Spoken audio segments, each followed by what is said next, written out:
Founded in 1729, Arlington Street continues today as a gathering place for progressive people of faith in the greater Boston area and beyond.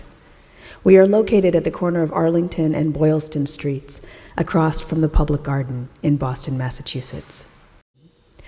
Arlington Street Church, gathered in love and service for justice and peace. I'm thinking this morning of Rumi's guest house. You know the one, you've heard about it. This being human is a guest house. Every morning, a new arrival, a joy, a depression, a meanness.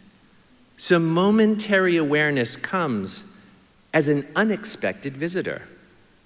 Welcome and entertain them all, even if they are a crowd of sorrows who violently sweep your house empty of its furniture.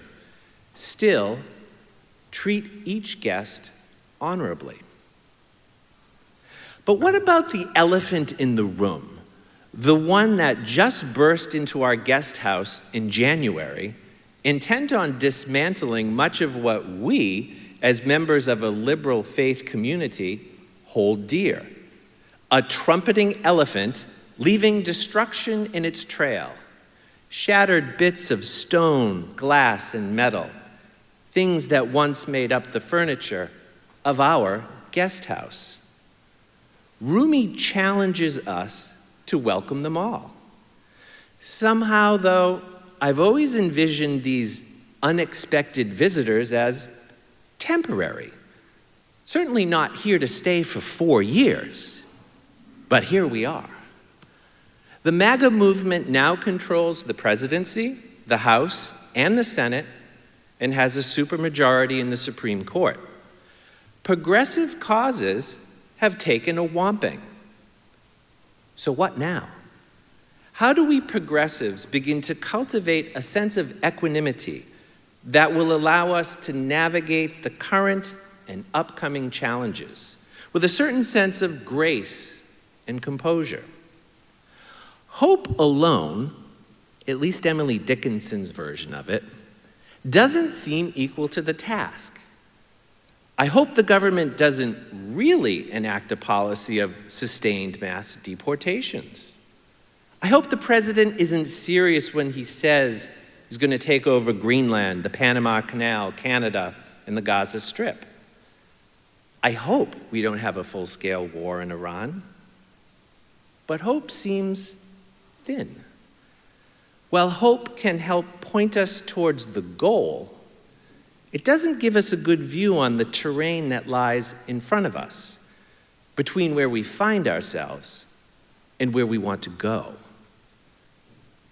So how do we make sense of what has happened and move forward? In her book, Finding Beauty in a Broken World, Terry Tempest Williams offers a way of healing and making meaning of a world shattered. After the Twin Towers collapsed, she wrote, "How to pick up the pieces? What to do with those pieces? I was desperate to retrieve the poetry I had lost. Standing on a rocky point in Maine, looking east towards the horizon at dusk, I faced the ocean. Give me one wild word. It was all I asked of the sea. The tide was out. The mudflats were exposed. A gull picked up a large white clam, hovered high above the rocks, and dropped it. The clam broke open, and the gull swooped down to eat the fleshy animal inside. She asked the sea again, give me one wild word to follow. And the word the sea rolled back to me was mosaic. A mosaic, she explains, is a conversation between what is broken. What you see from a distance is not what you see up close. mosaic became the way I perceived the world. Break it up and recreate a unity. In a mosaic, she says, I recreate an order out of the shards. She concludes, we create the future through a rearrangement of forms, what we have learned from our past. So how do we, like Terry Tempest Williams, pick up the broken pieces and put them together in some hopeful, meaningful way? I don't exactly know, but I suspect the answer may lie in picking up the pieces of shattered glass, stone, and metal, examining them together, and then wondering how we, as members of a liberal faith community, might fit them together into the mosaic that we are called to build for these challenging times. As the pieces start to come together, the outline of a picture may begin to take form. Or in a way, each piece is a bit like a part of a story, like an act in an episode of This American Life. As the acts unfold and build upon each other, a storyline emerges and reminds us of many familiar things we have seen, heard, and known before. Consider this. Act 1. I wish this had never happened. From The Lord of the Rings, picture this. Frodo, Gandalf, and the rest of the Fellowship are lost in the deepest, darkest mines of Moria. Frodo is carrying the one ring, a ring of immense power. Evil follows and threatens in the shadows. Frodo has already been stabbed, an injury that almost killed him, but he must continue. Frodo says to Gandalf, I wish the ring had never come to me. I wish none of this had ever happened. And Gandalf replies, so do all who live to see such times, but that is not for them to decide. All we have to decide is what to do with the time that is given to us. As a people of liberal faith, what will we do with the time that is given to us? Act 2. In the unlikely event of a water landing. On January 15th, 2009, just moments after taking off from LaGuardia Airport, U.S. Airways Flight 1549 struck a flock of Canada geese, causing an immediate and complete loss of power to both engines. In a true display of calm and skilled piloting, Captain Sully quickly assessed the nearby airports. Due to the low altitude, he determined that a controlled water landing in the Hudson River was their best chance of survival. Workers in Manhattan later recounted seeing the jet pass just outside their office windows, realizing it was headed for the river. Eyewitnesses watched the descent in astonishment. Just before landing, Captain Sully famously instructed his passengers, brace for impact, a phrase no air traveler ever wants to hear. Once the plane hit the water, though, the well-trained crew swiftly coordinated the evacuation. The aircraft's inflatable slides actually did deploy, and the passengers quickly exited onto the wings and the rafts. Within minutes, ferries and emergency responders were on site, assisting all 155 passengers and crew to safety. Like Captain Sully and his crew, we too have trained for emergency maneuvers. We can do this. Fasten your seatbelts. Brace for impact. Act 3. It's like deja vu all over again. As the late, great baseball catcher Yogi Berra said, it's deja vu all over again. The nation is showing its racist, xenophobic, protectionist, and imperialistic tendencies again. It's nothing new. It's part of what America has shown itself to be throughout long stretches of its history, going all the way back to its colonial founding. The enslavement and genocide of First Nations peoples, the Three-Fifths Compromise, the Know-Nothing Party of the 1840s and 50s that sought to take away the vote of Irish Catholic citizens, the Jim Crow laws that arose out of the collapse of Reconstruction, the Chinese Exclusion Act of 1882 that banned Chinese immigration, imperialist expansion in the Philippines, Hawaii, and Panama, the Smoot-Hawley Tariff Act of 1930, which exacerbated a worldwide depression. Here we are again. Today, it's about trade, tariffs, wokeness, immigration, mass deportation, and an unapologetic turn to viewing world politics through a 19th century lens of great powers. It's hard to deny. It's deja vu all over again. In the immediate wake of the election, to the despondent and to the disillusioned, Venus Williams, not the tennis champion, but the black woman founder of the Progressive Catholic Voice, offered the following words: "You are awakening to the same country you fell asleep to, the very same country. Pull yourself together. And when you see me, do not ask me, what do we do now? How do we get through the next 4 years? Some of my ancestors dealt with at least 400 years of this under worse conditions. Continue to do the good work. Continue to build bridges, not walls. Continue to lead with compassion. Continue the demanding work of liberation for all. Continue to dismantle broken systems, large and small.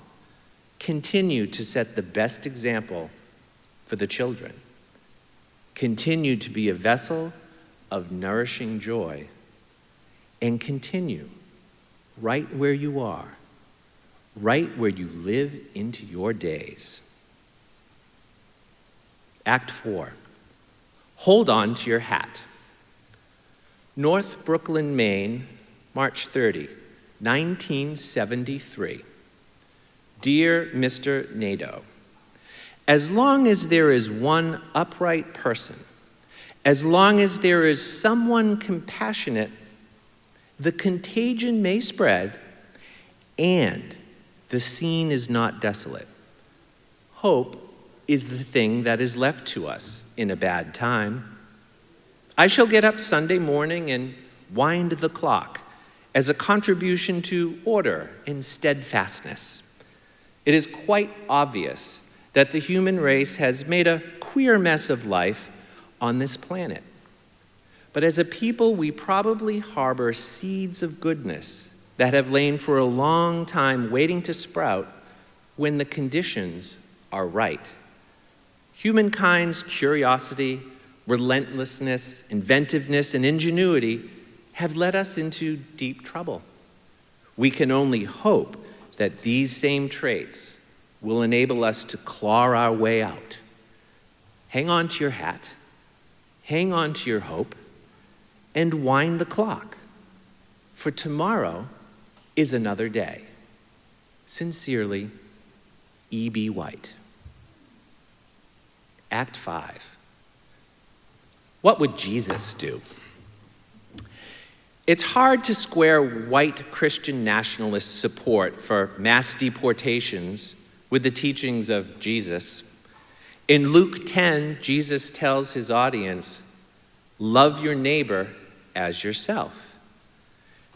Jesus then explains who the neighbor is by telling the parable of the Good Samaritan. We all know the story. A priest and then a Levite passed by another Jew on the side of the road who'd been attacked by bandits and left for dead.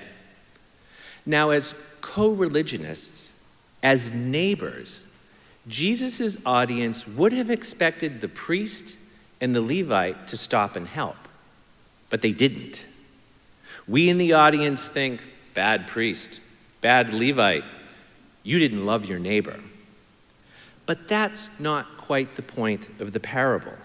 For then a Samaritan, a foreigner, someone whom Jesus' audience would have considered less than, and certainly other than, stops and helps him. Jesus explains that the Samaritan was the neighbor, the one who showed mercy. Jesus concludes, go and do likewise. In the parable, Jesus challenges his audience to expand their concept of neighbor, to stretch it out beyond members of one's own nation, religion, and race. It is the foreigner, the stranger, the other whom we are called to love as ourselves. Not just those who look, sound, and believe as we do. The good neighbor is the one who shows mercy. This parable is a great reminder for Christian nationalists. But in our highly polarized society, it's hard to imagine to whom I would even ask this question, what would Jesus do? I don't know many people who didn't vote the way I did, not in my family, my workplace, my house of worship, school, my social media feeds, or friend groups. So where and how can we build bridges and not walls? What are the common threads that bind us, one to the other? Final act. 6. We need a miracle. On December 26, 2004, a magnitude 9.3 earthquake occurred off the coast of Sumatra. It caused a tsunami, which proved to be one of the most deadly natural disasters in recorded history. At the time, 8-year-old British schoolgirl Amber Owen was visiting Phuket, Thailand, with her mom and her stepdad. They were staying right on a beach resort. Over the course of several previous days, Amber had struck up a little friendship at the beach with a baby elephant named Ning Nong. Tourists could feed him bananas and pet him. On the morning of the tsunami, when it struck, Amber was riding on Ning Nong's back on the beach.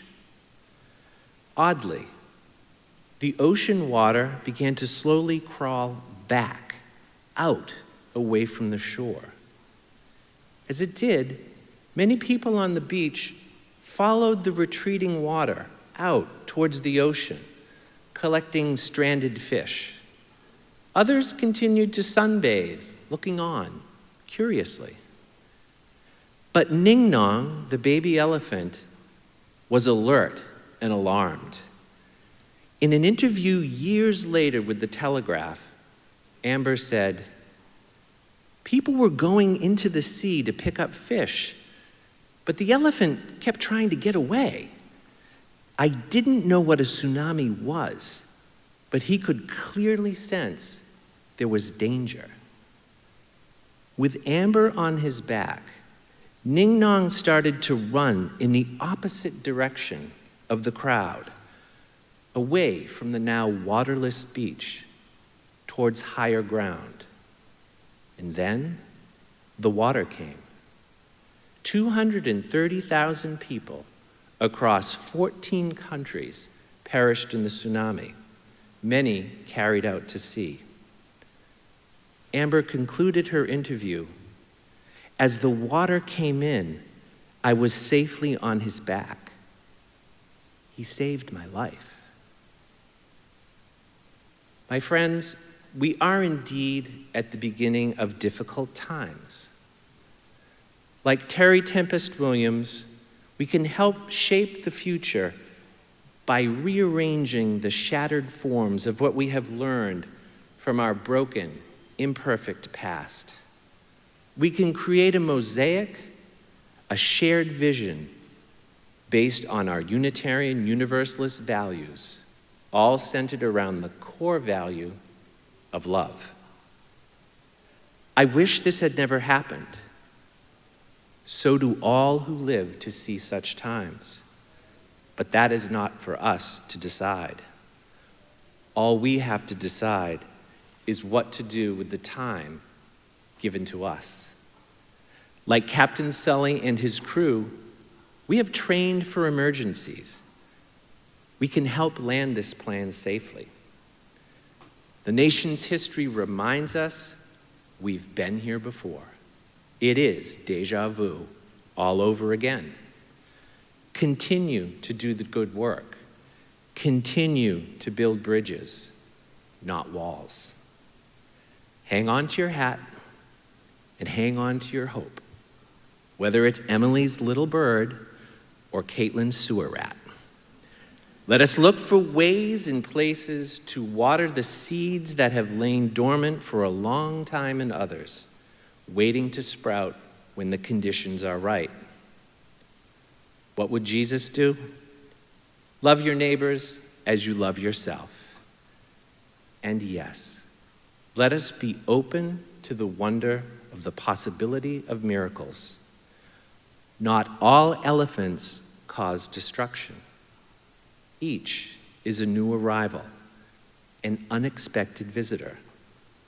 We never know in what forms our better angels may appear.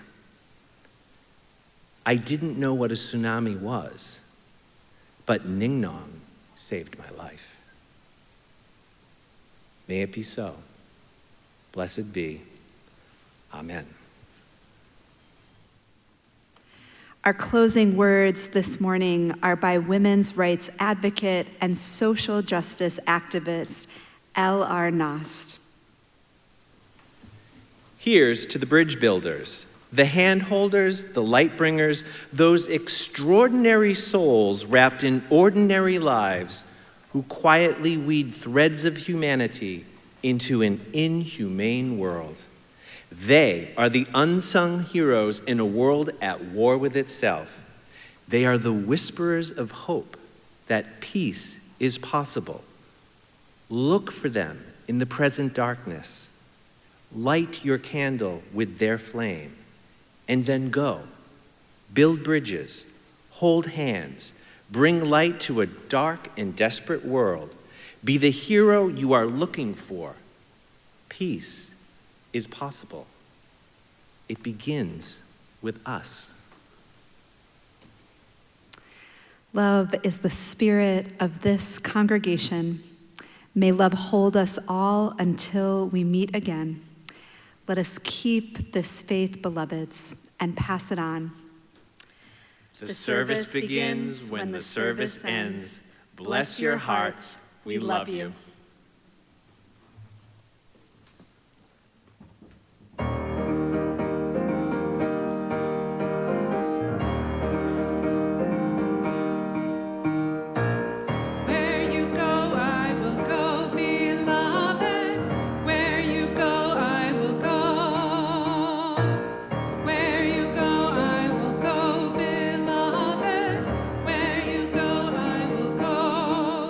For your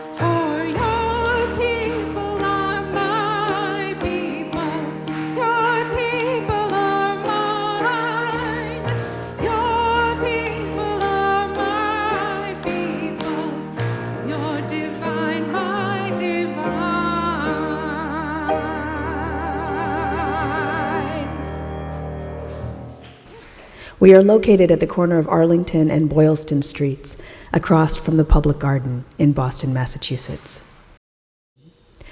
Arlington Street Church, gathered in love and service for justice and peace.